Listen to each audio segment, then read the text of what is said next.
പോയി പാലിൽ കുപ്പിയിലേക്ക് കയ്യേറി നോക്കി.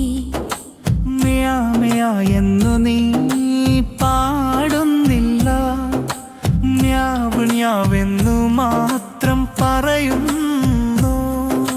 ചെറിയൊരീൻ കണ്ടാൽ കണ്ണ് തിളക്കും, പാലിന് മണം വന്നാൽ മൂക്ക് ചിരിക്കും. മേശപ്പുറത്തു കയറി കപ്പു മറിക്കും, അമ്മ വരുമ്പോൾ ഒളിച്ചു ഇരിക്കും.